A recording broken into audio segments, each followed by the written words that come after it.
క్రీస్తు, నీ కొరకు క్రీస్తు. యేసు ప్రభువులో ఒక గొప్ప అద్భుతమైనటువంటి ప్రత్యేకత యేసు ప్రభువులో ఉంది. అది ఏమిటి అంటే, ఎంత చెడిపోయిన జీవితమైనా, దుర్గంధంతో కంపు కొట్టేటటువంటి జీవితమైనా, అనేకమైనటువంటి వ్యసనాలకి బానిస అయిపోయి వాటిల్లో నుంచి బయట పడలేక శరీరాన్ని, ఆరోగ్యాన్ని, కుటుంబాన్ని, ఇంట్లో ఉండేటటువంటి ఆర్థిక పరిస్థితుల్ని, కుటుంబ సభ్యుల జీవితాల్ని నాశనం చేసేటటువంటి మహాభయంకరమైనటువంటి వ్యసనములతో చిక్కుబడి ఉన్నటువంటి జీవితమైన, ఎంత లోతుగా పాపంలో కూరుకుపోయినటువంటి జీవితమైన, ఎటువంటి అపవిత్రాత్మల చేత, దురాత్మల చేత పీడింపబడుతున్నటువంటి వ్యక్తులైన యేసు ప్రభు నామంలో ఒక నూతన జీవితాన్ని పొందొచ్చు. సువార్త యొక్క ప్రత్యేకత ఏమిటి అంటే, ఇందులో ఆ పదము సువార్త అనేటటువంటి పదములో వార్తకి ముందు ఉండేటటువంటి పదము సు అంటే మంచి అని. కొంతమంది శుభవార్త అంటారు. శుభము అంటే క్షేమము, నీ జీవితానికి మేలు చేసేటటువంటి, నీ జీవితానికి శుభాన్ని తీసుకువచ్చేటటువంటి, నిన్ను ఎత్తి పట్టుకునేటటువంటి వార్త అంశము దాంట్లో ఉంది. ఏంటి అంటే, ఆ సువార్త యేసు ప్రభు దేవుడయ్యుండి మన కోసం ఈ లోకంలోనికి ఆయన వచ్చాడు. ఆయన మన పాపముల కోసం శిక్ష భరించాడు. మన కోసం బలి అర్పణగా తన్ను తాను ఆయన సమర్పించుకున్నాడు. ఆయన మనల్ని తిరిగి జీవింప చేసేదానికి, చనిపోయిన తర్వాత తిరిగి మనం జీవించేదానికి ఆయన మహిమ శరీరంతో సమాధిని జయించి లేచాడు. ఈ చిన్న మాటల్లో, ఈ కొద్ది వాక్యాల్లో అద్భుతమైనటువంటి మేలు, మంచితనము, శుభము, క్షేమము, ఆరోగ్యము, శాంతి, సమాధానము, ఇవన్నీ కూడా ఆ సువార్తలో ఇమిడి ఉన్నాయండి. అందుకనే దాన్ని సువార్త అన్నాం. సువార్తలో సు అనేటటువంటి దాని పదం ఏంటంటే మంచి అని అర్థం. Goodness, it's a good news. పూర్వకాలంలో ప్లాటో అనేటటువంటి ఒక గొప్ప గ్రీకు తత్వవేత్త ఉండేటటువంటి వాడు. ఆయన ఈ మంచితనము, గుడ్నెస్ అనేటటువంటిది ప్లాటో మాట్లాడేటప్పుడు ఆ సందర్భంలో ఆయన ఒక మాట అన్నాడు. ఆ మాట ఏమిటి అంటే, గుడ్నెస్ ఈజ్ సెల్ఫ్ డిఫ్యూజింగ్ అనేటటువంటి వ్యాఖ్యానం చేశాడు. అంటే మంచితనము అనేటటువంటిది తనకై తానుగా చుట్టుపక్కల వ్యాపింప చేసుకునేటటువంటి, విస్తరింప చేసుకునేటటువంటి స్వభావాన్ని కలిగి ఉంటుంది గుడ్నెస్ అనేటటువంటిది. అది ఆయన వ్యాఖ్యానం అండి. మనము దాన్ని వివరించేదానికి, విపులీకరించేదానికి ప్రయత్నిస్తున్నాం. ఎందుకంటే మనము సువార్త అన్నాం కదండి. ఆ సువార్తలో ముందుండేటటువంటి పదము సు అనేటటువంటి పదం కదండి. దాంట్లో మంచి వార్త అనేటటువంటిది. ఎందుకు మంచి వార్త అనేటటువంటిది అంటే, అది మంచితనము అని ఎందుకు అంటున్నామంటే, అనేక మందికి మంచిని, మేలుని, శుభాన్ని, సమాధానాన్ని, శాంతిని కలుగజేసేటటువంటిది, మనుషుల జీవితాలకి ఒక అర్థాన్ని ఇచ్చేటటువంటిది, వారికి నిరీక్షణ కలుగజేసేటటువంటిది ఈ సువార్తలో ఇమిడి ఉందండి. అందుకనే దాన్ని సువార్త అన్నాం. ఆయన ఏమన్నాడంటే, గుడ్నెస్ ఈజ్ బై నేచర్. దానికి ఆ స్వభావం ఉంది. మంచితనం అనేటటువంటి దానికి ఆ స్వభావం ఉంది. ఆ స్వభావం ఏమిటి అంటే, అది తన్ను తాను వ్యాపింప చేసుకుంటుంది. వేరే వాళ్ళకి మేలు కలుగు చేసేటటువంటి స్వభావము, క్షేమము కలిగజేసేటటువంటి స్వభావము, మంచి కలిగజేసేటటువంటి స్వభావము ఆ మంచితనంలో ఉందని ఆయన తన తత్వ భావనల్లో చెప్పాడండి. మనము యేసు ప్రభువును గురించినటువంటి వార్తని సువార్త అంటున్నాం. ఎందుకు అంటే, యేసు ప్రభువు యొక్క సువార్త, ఆయన గురించినటువంటి ఆ సమాచారము, ఆయన పుట్టుకను గురించి, ఆయన జీవితాన్ని గురించి, ఆయన మరణాన్ని గురించి, ఆయన చేసినటువంటి క్రియలను గురించి, ఆయన యొక్క పునరుద్ధానాన్ని గురించి, ఆయన తిరిగి రాబోయేటటువంటి విషయాలన్నీ కూడా నీ జీవితాన్ని దీవించి, ఆశీర్వదించి, ఫలింప చేసేటటువంటి సమాచారము దాంట్లో ఇమిడుంది. మేలు చేసేటటువంటి సమాచారము, నీకు మేలు చేస్తుంది ఈ సమాచారం. నీ ఆత్మకి మేలు చేస్తుంది, నీ శరీరానికి మేలు చేస్తుంది, నీ ప్రాణానికి మేలు చేస్తుంది. నీ జీవితానికి ఒక నిర్దేశాన్ని చూపిస్తుంది, ఒక దిశను చూపిస్తుంది. నీ జీవితానికి ఒక అర్థాన్ని కల్పిస్తుంది సువార్త. నీ జీవితానికి ఒక నిరీక్షణ కలుగు చేస్తుంది సువార్త. అందుకని దాన్ని సువార్త అన్నామండి. నువ్వు అనుకుంటూ ఉండొచ్చు, నా జీవితంలో నేను చేసినటువంటి పాపాలకి నిష్కృతి లేదు అని నువ్వు అనుకోవచ్చు. నేను పాపంలో చాలా లోతుగా కూరుకుపోయి ఉన్నాను, దీంట్లో నుంచి నేను బయటపడలేను అని చెప్పి నువ్వు అనుకుంటూ ఉండొచ్చు. నేను చేసినటువంటి పాపములు చాలా ఘోరమైనటువంటి పాపములు, నేను బయటికి కూడా చెప్పుకోలేనటువంటి పాపములు అని నువ్వు అనుకుంటూ ఉండొచ్చు. నాకుండేటటువంటి వ్యసనములు నన్ను పట్టి పీడించుకు తింటున్నాయి, వాటి నుంచి నేను బయటపడలేకపోతున్నాను. నా శరీరము గొల్లైపోతుంది, నాశనం అయిపోతుంది. నా వలన నా కుటుంబంలో నా తల్లిదండ్రులకు కానీ, నా భార్య పిల్లలకు కానీ, ఎవరికి కానీ సమాధానం కానీ, శాంతి లేదు. నా వలన ఆర్థిక నష్టమే కానీ లాభం అనేటటువంటిది ఏమీ లేదు. నేను చాలా ఘోరమైనటువంటి స్థితిలో ఇరుక్కుపోయి ఉన్నాను. ఈ ఊబిలో నుంచి నన్ను బయటికి లాగేటటువంటి వాడెవడు, నా దగ్గర అయితే శక్తి లేదు అని చెప్పి నువ్వు అనుకుంటూ ఉండొచ్చు. ఎవరో చెప్పుంటే నువ్వు దీక్ష కూడా నువ్వు పూనుండొచ్చు. కానీ అయిపోయిన తర్వాత మళ్ళీ మామూలే. ఒక రబ్బర్ని గట్టిగా లాగితే వదిలేసామనుకో, తిరిగి యథాస్థానానికి అది చేరుకుంటుంది. ఆ విధంగా దీక్ష చేసినంత కాలం నువ్వు ఏమీ లేకుండా, అలవాటు లేకుండా మామూలుగానే ఉంటావు. అయిపోయిన తర్వాత మళ్ళీ మామూలు స్థితికి, పూర్వపు స్థితికి వచ్చేసేస్తావు. నీ యొక్క ఆ స్థితి నుంచి, ఆ పాపపు స్థితి నుంచి, ఆ వ్యసనాల్లో నుంచి, ఆ పాపపు దుర్గంధంలో నుంచి నిన్ను బయటికి లాగి నీ జీవితానికి నూతన దిశని, నూతనత్వాన్ని కలిగజేయగలిగినటువంటి వాడు ఎవరైనా ఉన్నారో అంటే అది యేసు ప్రభు. ఈ దినమున ఒక చిన్న వృత్తాంతాన్ని గురించి క్లుప్తంగా మనము మాట్లాడుకుంటాం. లూకాసు వార్త 7వ అధ్యాయము 36వ వచనం నుంచి. పరిసయ్యులలో ఒకడు తనతో కూడా భోజనము చేయవలనని ఆయన అడిగను.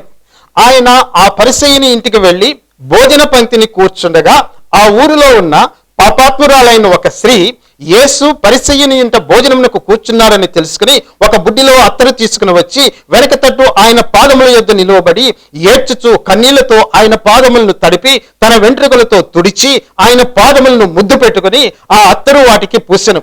ఆయనను పిలిచిన పరిసయ్యుడు అది చూచి, ఈయన ప్రవక్త ఎడల తన్ను ముట్టుకునే ఈ స్త్రీ యవతియో ఎటువంటిదో ఎరుగియుండునో, ఇది పాపాత్మురాలు అని తనలో తాను అనుకన్ను.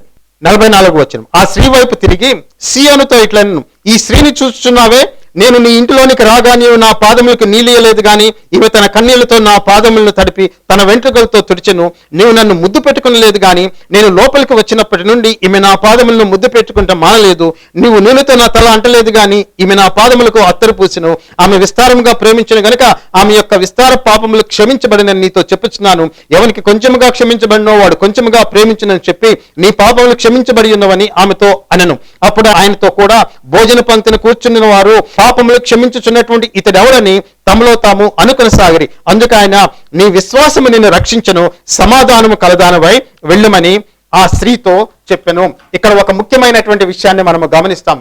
ఆమె యేసు ప్రభు దగ్గరకు వచ్చి ఆయన పాదాల్ని అత్తరుతో తడిపి తల వెంట్రుకలతో ఆ పాదాలని తుడిచింది కాబట్టి, ఏడ్చింది కాబట్టి, దాన్ని బట్టి ఆమె అత్తరు పూసింది కాబట్టి, లేదంటే ఆ పాదాలను ముద్దు పెట్టుకుంది కాబట్టి, ఈ ఎక్స్టర్నల్ విషయాలన్నింటిని గురించి దాని వలన ఆమె పాపాలు క్షమించబడ్డాయని చెప్పి యేసు ప్రభు చెప్పడం లేదండి. ఆ విషయానికి మనం లాస్ట్లో వస్తాం.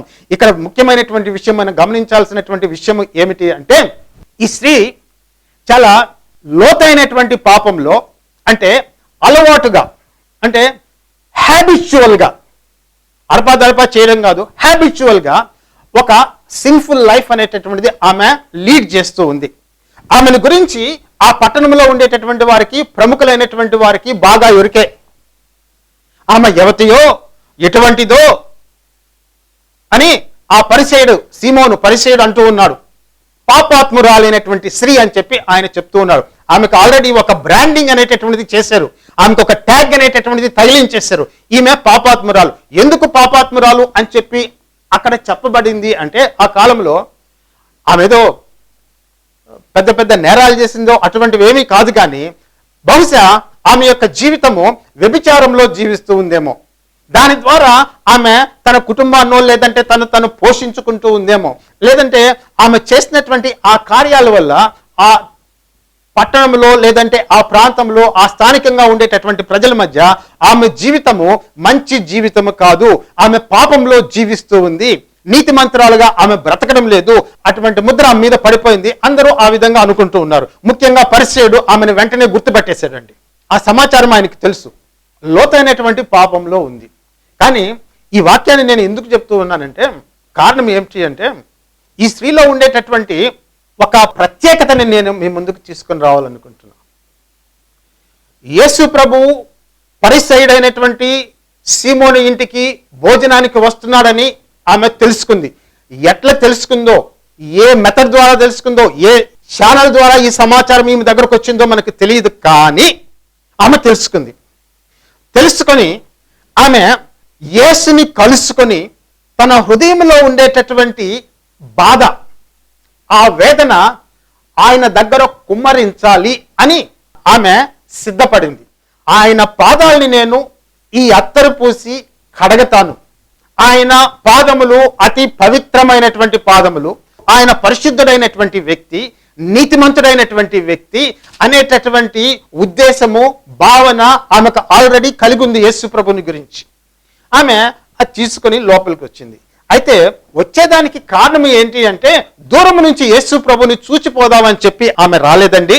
చాలా మంది యేసు ప్రభుని గురించి ఆ కాలంలో అనుకుంటున్నారు. ఎందుకంటే యేసు ప్రభు ఆ కాలంలో చాలా పాపులర్ గా ఉండేటటువంటి వ్యక్తి, అందరూ ఆయన గురించి మాట్లాడేటటువంటి వారు, స్వస్థపరిచేటటువంటి ప్రవక్తని, దేవుని గురించి చెప్పేటటువంటి వ్యక్తినని అనేక రకాలుగా ఆయన గురించి అనుకుంటూ ఉన్నారు. ఆయన గురించినటువంటి సమాచారము కేవలం యూదయలో మాత్రము, గలిలయలో మాత్రము, సమరయలో మాత్రమే కాకుండా పక్కన ఉండేటటువంటి దెకాపోలి, తూరు, సైదోను, సిరియా ప్రాంతాలకు కూడా వ్యాపించింది. ఆయన పేరు, ఆయన యొక్క ప్రఖ్యాతి ఆ విధంగా వ్యాపించింది, ఆయన మాటలు, ఆయన చేసేటువంటి క్రియలను బట్టి. సో ఈ స్త్రీ యేసు ప్రభుని గురించి ఒక అంచనా వేసుకుంది, యేసు ప్రభుని గురించి ఆలోచించింది. ఈ పరిశుద్ధుడైనటువంటి ప్రవక్త దగ్గరికి, ఈ నీతిమంతుని దగ్గరికి వెళ్ళి నా హృదయంలో ఉండేటటువంటి బాధని కుమ్మరించుకుంటాను. ఆమె ఎంతవరకు యేసు ప్రభుని ఏమనుకుందో మనకైతే తెలియదు, కానీ ఒక విషయం అయితే ఆమెకి తెలుసు. అది ఏంటి అంటే, యేసు ప్రభు పాపములను క్షమించేటటువంటి శక్తి కలిగినటువంటి వాడు అనేటటువంటి నిర్ధారణ ఆమె హృదయంలో ఉందండి. 12 సంవత్సరముల నుంచి రక్తస్రావం కలిగినటువంటి స్త్రీ యేసు ప్రభుని కలవక ముందు హృదయంలో ఒక నిర్ధారణ చేసుకుంది, ఒక నిశ్చయితకు వచ్చింది, ఒక స్థిరమైనటువంటి అభిప్రాయానికి వచ్చింది. యేసు చెంగును ముట్టితే చాలు నేను స్వస్థపడగలను అనేటటువంటి నిర్ధారణ ఆమెకు వచ్చింది. అదేవిధంగా ఈ పాపాత్మురాలైనటువంటి స్త్రీ, అంటే సీమోను మాటల్లో, పరిసయ్యుడైనటువంటి సీమోను మాటల్లో ఈ పాపాత్మురాలైనటువంటి స్త్రీ తన హృదయంలో ఒకటి అనుకుంది. అది ఏమిటి అంటే, యేసు నా పాపముల్ని క్షమించగలిగినటువంటి వాడు అనేటటువంటిది. అయితే ఆమె పాపాలని క్షమించడం కాదు, కానీ నేను ఈ దినం మీ ముందు పెట్టేటటువంటిది ఏమిటి అంటే, ఈ స్త్రీ తన గత జీవితం గురించి, తను వర్తమానంలో ఉండేటటువంటి జీవితం గురించి విసికి వేసారిపోయినటువంటి స్త్రీ. దానితోటి ఆమెకి ఏమాత్రం కూడా సంతృప్తి లేదు. ఆమె బ్రతికేటటువంటి జీవన విధానంలో ఆమెకి ఆనందం లేదు, సంతోషం లేదు. దానివల్ల ఆమెకి మనశ్శాంతి కలగడం లే. మనస్సు లోపల ఆమె చాలా కృంగిపోతూ ఉంది. పైకి మామూలుగానే ఉండొచ్చు, ఆమె చేసేటటువంటి పనులు చేస్తూ ఉండొచ్చు, బహుశా విచారం కొనసాగిస్తూ ఉండొచ్చు. అయిష్టంగా దాంట్లో నుంచి బయటపడలేక బలవంతపు పరిస్థితుల్లో ఏమో మనకైతే తెలియదు, కానీ ఒకటి మాత్రము ఆమె నిర్ధారించుకుంది, దీంట్లో నుంచి నన్ను బయటికి లాగగలిగేటటువంటి వ్యక్తి, ఈ పాపం నుంచి నన్ను విడిపించగలిగేటటువంటి వ్యక్తి, ఆ శక్తి కలిగినటువంటి వ్యక్తి యేసు అనేటటువంటి నిర్ధారణకు ఆమె వచ్చిందండి. ఎందుకంటే ఆమె సిద్ధపాటును మనం కానీ గమనిస్తే ఏమని చెప్పి రాయబడిందండి, ఒకసారి చదువుతాను. ఒక స్త్రీ యేసు పరిసేని ఇంట భోజనంలో కూర్చొని తెలుసుకుని ఒక బుడ్డిలో అత్తరు తీసుకుని వచ్చి వెనక తట్టు ఆయన పాదముల యొద్ద నిలవబడి ఏడ్చుచు కళ్ళనీళ్లతో ఆయన పాదములను తడిపి తన తల వెంట్రుకలతో తుడిచి ఆ పాదములను ముద్దు పెట్టుకొని ఆ అత్తరు వాటికి పూసిన అని చెప్పి రాయబడింది. దేవునికి వ్యతిరేకంగా జీవించడం వలన కలిగినటువంటి ఆ దోషపూరితమైనటువంటి మనస్సాక్షి, పాపంలో జీవించుచున్నప్పుడు కలిగేటటువంటి ఆ మనస్సు అనేటటువంటిది, ఆ పాప భారం అనేటటువంటిది ఆమె హృదయాన్ని కృంగదీస్తూ ఉంది. దాంట్లో నుంచి బయటపడాలని చెప్పి ఆమె అనుకుంటూ ఉంది. కేవలము బయటపడాలి అనుకుంటే సరిపోదు, దానికి ఒక స్థిరమైనటువంటి బుద్ధి, నిర్ణయము ఉండి పోవలసినటువంటి వ్యక్తి దగ్గరికి పోతే నీ పాపములకు విడుదల అనేటటువంటిది, నువ్వు ఉండేటటువంటి జీవితంలో ఆ సంక్షోభంలో నుంచి నువ్వు బయటికి లాగబడతావు. ఈ స్త్రీ ఆయన దగ్గరకు వచ్చినప్పుడు సిద్ధపడి వచ్చింది. ఆమె యొక్క హృదయంలో యేసు ప్రభు అత్యంత ఉన్నతమైనటువంటి వ్యక్తి అండి, పరిశుద్ధుడైనటువంటి వ్యక్తి అండి, నీతిమంతుడైనటువంటి వ్యక్తి అండి, పాపం నుంచి విడిపించగలిగినటువంటి శక్తి కలిగినటువంటి వ్యక్తి అండి. ఆ విధంగా యేసుని ఆమె ఊహించుకొని యేసు ప్రభు మీద నమ్మకం ఉంచి, అక్కడ చాలా మంది పెద్దలు ఉంటారని తెలుసండి ఆమెకి, నీతిమంతులు ఉంటారని తెలుసు, పరిసయ్యులు ఉంటారని తెలుసు, సద్దూకాయలు ఉంటారని తెలుసు, ఎక్కువ మంది పురుషులు ఆయన చుట్టూ ఉంటారని చెప్పి కూడా తెలుసు. ఆయన కూడా ధైర్యం చేసిందండి.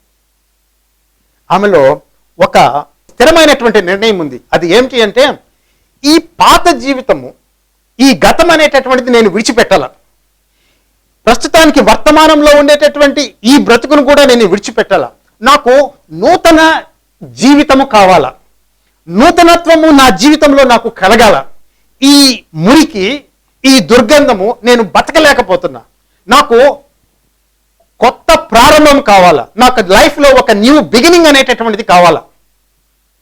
పాత దానితో, ఆ రోతతో నేను విసిగిపోయినా, వేసారిపోయినా, I don't want this kind of life, I don't want to live in this sin anymore. ఈ బంధకాల నుంచి నేను బయటికి రావాలి, ఈ ఉద్దేశంతో వచ్చిందండి ఆమె హృదయ స్థితి. అది రావాల్సినటువంటి వ్యక్తి దగ్గరకు వచ్చింది. ఆమె కళ్ళ నీళ్ళు అని చెప్పి రాయబడింది, తల వెంట్రుకలతో ఆయన పాదముల్ని తుడిచింది అని చెప్పి రాయబడింది, ఆయన పాదములను ముద్దు పెట్టుకోవడం ఆపలేదని చెప్పి రాయబడింది, అత్తరుతో వాటిని అభిషేకించింది. అంతగా యేసు ప్రభువుని ఆమె చూస్తూ, అంత ఉన్నతమైన స్థితిలో యేసు ప్రభువుని చూస్తూ ఉంది. ఆమె తన స్థితి చాలా హీనమైనటువంటిదిగా, నీచమైనటువంటిదిగా, అత్యంత తక్కువ స్థాయిలో ఉన్నటువంటిదిగా, దానిగా తను తాను తగ్గించుకొని దీనమైనటువంటి మనసుతో యేసు ప్రభు దగ్గరకు వచ్చింది. దేవుడి దగ్గరకు వచ్చేటప్పుడు నీకు ఉండవలసినటువంటి ఒక మనస్సు ఏమిటి అంటే, నువ్వు దేవుణ్ణి హెచ్చించేటటువంటి స్వభావం నీకు కలిగి ఉండాలి. రెండోది ఏంటి అంటే, నిన్ను నువ్వు తగ్గించుకొని దీనత్వం కలిగి నువ్వు దేవుని దగ్గరికి రావాలి. మా అమ్మ పాస్టరు, మా నాయన పాస్టరు, మేము చాలా కాలం నుంచి సంఘ పరిచర్య చేస్తూ ఉన్నాం, మాకు ఇన్ని సంఘాలు ఉన్నాయి, మేము చాలా కాలం నుంచి క్రైస్తవులము, మేము చిన్నప్పటి నుంచి సండే స్కూల్కి పోతున్నాం, మేము చిన్నప్పటి నుంచి చర్చికి పోతున్నాం, మేము కానుకలు ఇస్తున్నాం, దిస్ అండ్ దట్, ఇవన్నీ కాదు. నీ జీవితంలో నీకు వ్యక్తిగతమైనటువంటి రక్షణ అనేటటువంటిది, నీ జీవితంలో నీకు యేసు ప్రభు యొక్క పాపక్షమాపణ అనేటటువంటిది, ఆయన ఇచ్చేటటువంటి నూతన జీవితము అనేటటువంటిది, నూతన జీవము అనేటటువంటిది, తిరిగి జన్మించిన అనుభవం నీకు కావాలి అనుకుంటే నువ్వు దీనత్వం కలిగి యేసు ప్రభు దగ్గరికి రావాలా. అంతేగాని ఇది నా హిస్టరీ ప్రభువా అని నిన్ను హెచ్చించుకుంటూ దేవుడి దగ్గరకు వస్తే దానివల్ల పెద్ద ఫలితము, ప్రయోజనము ఉంటుందా? నువ్వే ఆలోచించు. ఈ స్త్రీ ఏ విధంగా వచ్చింది? దీనత్వం కలిగినటువంటి హృదయంతో యేసు ప్రభు దగ్గరకు వచ్చింది. ఒకటి ఆమెకి కావాలి, ఒకటి ఆమె వదిలించుకోవాలి. గతంలో చేసినటువంటి పాపాలు, వాటి వల్ల కలిగినటువంటి పర్యవసానము, ఆ పాపం యొక్క శక్తి, దాని యొక్క బంధకాల నుంచి విడిపించుకోవాలా. అది ఒకటి ఆమె లక్ష్యము. ఇంకొక లక్ష్యం ఏంటి? ఆమెకి ఉండేటటువంటిది కొత్త జీవితం కావాలా, నూతన జీవము కావాలా, న్యూ బిగినింగ్ అనేటటువంటిది లైఫ్లో కావాలా. పాత జీవితము, పాత రోత అదంతా కూడా వదిలేసేయాలా. రెండు విషయాలతో ఆమె యేసు ప్రభు దగ్గరకు వచ్చిందండి. ఈ రెండు హృదయంలో పెట్టుకొని వచ్చింది. యేసు ప్రభు దగ్గరకు వచ్చిన తర్వాత అక్కడ ఒక విషయం మీరు గమనించవచ్చు. ఆ వాక్య భాగానంతగానే మీరు చదివితే ఎక్కడ ఆమె నోరు తెరిచి యేసయ్య నా పాపాల్ని నువ్వు క్షమించు అని ఎక్కడా రాయబడలే. ఆమె నోరు తెరవలే, ఆమె ఒక్క మాట కూడా మాట్లాడలే. కానీ హృదయ రహస్యములు నెరిగినటువంటి దేవుడు, నీ ఆలోచనలు ఎరిగినటువంటి దేవుడు, నీ తలంపులు ఎరిగినటువంటి దేవుడు, నీ నోట్లోనికి ఒక మాట రాకముందు అది ఏమిటో తెలిసినటువంటి దేవుడు, నువ్వు ఎప్పుడు కూర్చుంటావో ఎప్పుడు లేస్తావో తెలిసినటువంటి దేవుడు యేసు. ఆయనకు తెలుసు ఆమె హృదయంలో ఉండేటటువంటి భారం ఏంటి, ఆ బంధకాలు ఏంటి, వాటి శక్తి ఏంటి, ఆమె ఏమి కోరుకుంటుంది. యేసుకు తెలుసు. ఆమె చెప్పని అవసరంలే, అంటే చెప్పొద్దని కాదు, కానీ ఆమె చేసినటువంటి క్రియలన్నిట్లో కూడా there is so much of confession of her sin, there is so much of repentance in her actions. ఆమె చేసినటువంటి ప్రతి క్రియలో కూడా పాపాన్ని వదిలేసుకోవాలన్నటువంటి ఆ బలమైనటువంటి కోరిక, దాని నుంచి బయటపడాలి, కొత్త జీవితం కావాలి అనేటటువంటి తలంపు, తను ఏ జీవితం అయితే జీవిస్తూ ఉందో దాని గురించి ఆమెకు బాధ ఉంది, వేదన ఉంది. ఇది వద్దు నాకు, ఈ జీవితము, ఈ వ్యసనాలు నాకు వద్దు, నేను జీవించేటటువంటి జీవితం నాకు తృప్తి కలిగించడం లేదు, దీంట్లోంచి బయటపడాలి. యేసు దగ్గరికి పోవాలని హృదయం. ఆమె నోట్లో నుంచి ఒక్క మాట రాకపోయినా యేసు ప్రభు ఆమె మాటల్ని, ఆమె హృదయంలో ఉండేటటువంటి దాన్ని స్పష్టంగా చెప్పాడు. ఏమన్నాడు? అందుకు ఆయన ఆ స్త్రీని చూసి ఆయన అన్నటువంటి మాటలు, నీ విశ్వాసము నిన్ను రక్షించను, సమాధానం గలదానివై వెళ్ళమని నీతో చెప్పుచున్నాను. ఆమె చేసినటువంటి పనులన్నిట్లో కూడా యేసు ప్రభువు పాపాలని క్షమించగలడు, పాపాలని క్షమించేటటువంటి అధికారం ఆయనకుంది అనేటటువంటి విశ్వాసము కొట్టకొచ్చినట్లు కనిపిస్తుందండి. ఆ విశ్వాసము ఆమెను రక్షించింది. చూడండి, ఆమె గతం నుంచి, ఆ గతం యొక్క ఆ సంకెళ్ళ నుంచి, ఆ బాధ నుంచి, ఆ టార్చర్ అనేటటువంటి ఉంటుంది చూసారండి.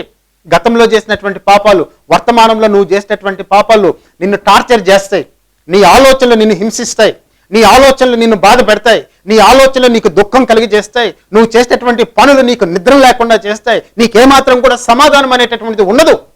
పాపంలో జీవించేటటువంటి వాడికి, అన్యాయంలో జీవించేటటువంటి వాడికి, అవినీతిలో జీవించేటటువంటి వాడికి, మోసకరమైనటువంటి జీవితం జీవించేటటువంటి వాడికి, వాడు పైకి అంతా బాగున్నా కూడా, అన్ని హంగులు, అంత డాబు ఇవన్నీ కూడా ఉండినా కూడా, హంగామా అంతా ఉన్నా కూడా, హృదయం లోపల వాడికి సమాధానం అనేటటువంటిది ఉండదు, శాంతి అనేటటువంటిది ఉండదు. ఎందుకంటే పాపము ఎప్పుడు కూడా సమాధానాన్ని కలిగి చేయలేదండి. పాపము అనేటటువంటిది నీకెప్పుడు కూడా శాంతిని కలిగి చేయదండి. పాపము తొలగించబడినప్పుడే, పాపము తీసివేయబడినప్పుడే నీకు శాంతి, సమాధానము దేవుని వల్ల నీకు కలుగుతుంది. ఆ పాప భారము నీ హృదయంలో నుంచి తొలగిపోవాలా. ఆ పాప భారము తొలగించాలంటే, తీసివేయబడాలంటే కేవలము దేవుడు చేసినటువంటి కార్యం మీద నువ్వు విశ్వాసం ఉంచాలా. యేసు చేసినటువంటి కార్యం మీద నువ్వు విశ్వాసం ఉంచాలా. ఆయన మన పాపముల కోసం, నీ పాపముల కోసం, అందరి పాపముల కోసం సిలువలో చనిపోయినటువంటి దేవుడు, మనుష్య రూపమును, శరీరమును ధరించినటువంటి సర్వ సృష్టికర్త అయినటువంటి దేవుడు ఆయన నీ పాపముల కోసం ప్రాయశ్చిత్తం చేశాడు. పాప పరిహారార్థ బలిగా యేసు చనిపోయాడు. ఆయన నువ్వు నమ్ముకున్నప్పుడు, ఆయన మీద నువ్వు విశ్వాసం ఉంచినప్పుడు, ఆయన నీ పాపాలను క్షమించినప్పుడు, ఆ పాప భారము నీ హృదయంలో నుంచి తొలగిపోయి నీకు నీ జీవితంలో మొట్టమొదటిసారిగా సమాధానం అంటే ఏంటో నీకు లభిస్తుంది. నువ్వు రుచి చూస్తావు.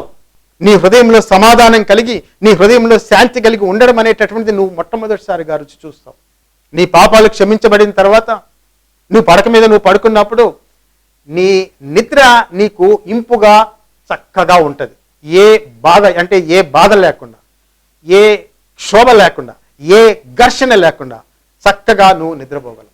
పాపము తీసివేయకపోతే నీ జీవితంలో సమాధానం అనేటటువంటిది రాదు. నువ్వు ఎన్నైనా చెయ్యి, ఎన్ని ప్రయాణాలైనా చెయ్యి, ఎన్ని తీర్థయాత్రలైనా చెయ్యి, ఎన్ని నదులైనా మునుగు. నువ్వు యోర్దాను నదికి వెళ్ళి మునుగు, అది పవిత్రమైన నదిగా భావించి మునిగిలేయి. ఆ నది వల్ల నీకు ఎటువంటి పాపాలు తొలగించబడవు. ఒలివల కొండ ఉంది, కొండ ఎక్కి దిగు. ఆ ఒలివల కొండ ఎక్కి దిగడం వల్ల నీ పాపాలు ఏమి క్షమించబడవు. కొండలెక్కి దిగడం వల్ల, పర్వతాలు ఎక్కి దిగడం వల్ల పాపాలు క్షమించబడవు. నదుల్లో మునిగి తేలడం వల్ల, ఉదాహరణకి యోర్దాను నదిలో మునగడం వల్ల పాపాలు క్షమించబడవు. కేవలము యేసు ప్రభు యొక్క రక్తం మాత్రమే నీ పాపాన్ని తీసివేయగలిగినటువంటి శక్తి కలిగినటువంటి ఏకైక అద్భుతమైనటువంటి పదార్థము. పరలోకమందు, భూలోకమందు ఇటువంటి పదార్థము, యేసు రక్తం వంటి పదార్థం ఇంకొకటి లేదు.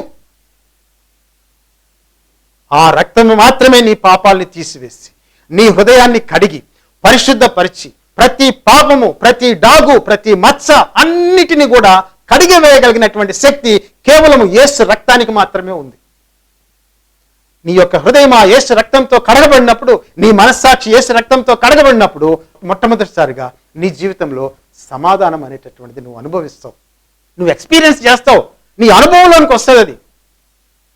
బయట ఎవరితో చెప్తే వినడం కాదు. నువ్వు యేసు ప్రభువుని స్వీకరించినప్పుడు, ఆయన రక్షకుడిగా అంగీకరించినప్పుడు, ఆయన దగ్గరికి వెళ్ళి పాపాలు క్షమించమని అడిగినప్పుడు నువ్వు ఆ సమాధానాన్ని నువ్వు అనుభవిస్తావు. నీ స్వీయ అనుభవం అవుతుంది. వేరే వాళ్ళు చెప్తే విని తలకాయ ఊపడము, ఆహా అనుకోవడం వేరే. కానీ నీ సొంతగా సమాధానాన్ని, ఆ శాంతిని అనుభవిస్తావు. ఆ పరిశుద్ధాత్మ యొక్క ఆనందము నీ హృదయంలో పొందుకుంటావు. మిగిలినటువంటి పరిస్థితి ఎట్లయినా ఉండొచ్చు. మొట్టమొదటిగా నువ్వు దేవునితో సమాధానపరచబడి, నీ పాపములు క్షమించబడి, నీ జీవితము ఒక నూతనమైనటువంటి దిశలో నడవడం ప్రారంభమవుతుంది. That's a new beginning in your life. ఈ స్త్రీ ఎందుకు వచ్చిందంటే ఆ క్రొత్త జీవితం కోసం, ఆ నూతన జీవితం కోసం, ఆ న్యూ బిగినింగ్ కోసం ఆమె ఆరాటపడుతుంది. ఆ పాత జీవితం వద్దు, ఆ గత జీవితం వద్దు, దాన్ని వదిలివేయాలి ఎట్లయినా. యేసు ప్రభు దగ్గరకు వచ్చింది, ఆమె యొక్క సంఖ్యను తెంచి వేశాడు. ఆ పాపం నుంచి ఆమెకి విడుదల కలిగజేశాడు. పాపం యొక్క శక్తి నుంచి విడుదల కలిగజేశాడు. పాపం యొక్క పర్యవసానం నుంచి విడుదల కలిగజేశాడు. పాపం యొక్క ఫలితం నుంచి విడుదల కలిగజేశాడు. ఇవన్నీ కూడా యేసు ప్రభు రక్తం కలిగజేస్తాడు. యేసు ప్రభు అన్ని కలిగజేస్తాడు. సువార్తలో అండి ఆ సు అనే పదం ఉంది కదా, అది మంచి అని అర్థం. ఇదంతా కూడా మంచి. నూతన జీవితం ప్రారంభమైంది. నూతన జీవం అనేటటువంటిది ప్రారంభమైంది. ఈ దినమున ఈ దేవుని యొక్క వాక్యము నీతో మాట్లాడుతూ ఉంది, నీ జీవితంతో మాట్లాడుతూ ఉంది, నీ పరిస్థితులతో మాట్లాడుతూ ఉంది. ఇది గోడలకి, జంతువులకి, లేదంటే చెట్లకి, పుట్లకి, నీతిమంతులకి చెప్పబడేటటువంటి వాక్యం కాదు ఇది. ఈ వాక్యము పాపుల కోసం, దేవుణ్ణి తెలుసుకోవాలి, దేవుడి దగ్గరికి చేరాలని ఆరాటం కలిగినటువంటి, తృష్ణ కలిగినటువంటి, పాప భారంతో కృంగిపోయేటటువంటి వారికి దేవుడిచ్చేటటువంటి మంచి సమాచారము ఇది. ఈ దినమైన ఒక నిర్ణయం చేసుకో, మనసులో నిర్ణయం చేసుకో, చెప్పుకో, దేవుడితో చెప్పు, అయ్యా నా జీవితంలో పాపం ఉంది, నేను పాపంలో జీవిస్తున్నా, ఈ పాపంలో నుంచి నేను బయటపడలేకపోతున్నా, అవి నన్ను పట్టి బంధిస్తున్నాయి, చాలా మార్లు వదిలేయాలనుకున్నాను కానీ వదలలేకపోతూ ఉన్నాను, నా దగ్గర ఆ శక్తి లేదు. ప్రభువా యేసు, దయచేసి నువ్వు నాకు సహాయం చేసి ఈ పాపం నుంచి నాకు విడుదల కలిగించే, నువ్వు ఇస్తాననేటువంటి నిత్య జీవం నాకు అనుగ్రహించు, నువ్వు ఇస్తాననేటువంటి పరిశుద్ధాత్మ నాకు అనుగ్రహించు, నా జీవితాన్ని మార్చు, నాకు నూతనమైనటువంటి జీవితాన్ని అనుగ్రహించు, నీ నూతన జీవాన్ని నాకు అనుగ్రహించు, నా జీవితాన్ని నీ దిశలో, నీ మార్గంలో నడిపించుకో దేవా అని నీ హృదయంలో ప్రార్థన చేయి. నీ హృదయంలో చేసేటటువంటి ప్రార్థన దేవుడు వింటాడు. ఇందాక మనం ఏం చెప్పుకున్నాం? ఆమె హృదయంలో ఉండేటటువంటి భారము, ఆమె విన్నపము, విజ్ఞాపన యేసుకు తెలుసు. నీ హృదయంలో ప్రార్థన చేయి. స్మరించమని చెప్పి నేను చెప్పడంలే. కొంతమంది అంటారు మేము యేసుని స్మరిస్తామండి, యేసు అంటే మాకు ఇష్టమండి. అవన్నీ కుదరదు. యేసుని స్మరించడం, యేసుని అనుకోవడం, యేసుని తలపోయడం కాదు. ఈ స్త్రీ చూడండి ఎంత డిసైడెడ్గా, డెఫినెట్గా, నిశ్చయంగా, స్థిరత్వం కలిగి యేసు ప్రభు దగ్గరకు వచ్చిందో, అదేవిధంగా నువ్వు కూడా స్థిరమైనటువంటి మనస్సు, గట్టి పట్టుదల కలిగి యేసు ప్రభు దగ్గరికి రా. ఆయన అడుగు. ఆయన నిన్ను నిరాశపరచడు. దేవుడు నిన్ను దీవించాలని, నిన్ను ఆశీర్వదించాలని, నీతో సహవాసం చేయాలని, నీతో స్నేహం కలిగి నీ జీవితంలో నీతో కలిసి నడవాలని యేసు ప్రభు కోరుకుంటూ ఉన్నాడు. వ్యసనం మీద నీ మనసు పెట్టకు. యేసు శక్తి మీద, యేసు యొక్క రక్షణ మీద, ఆయన చేసినటువంటి కార్యం మీద నీ మనసు పెట్టు. నీ యొక్క వ్యసనాలు ఎంత బలమైనవైనా సరే అవి తెగిపోవలసిందే, అవి వదిలివేయవలసిందే. రక్షణలో ఉండేటటువంటి శక్తి అదండి. కాబట్టి ఈ ప్రార్థన మర్చిపోకుండా చెయ్యి. దేవుడు నిన్ను విస్తారంగా ఆశీర్వదించాలని, దీవించాలని కోరుకుంటూ ఉన్నాడు.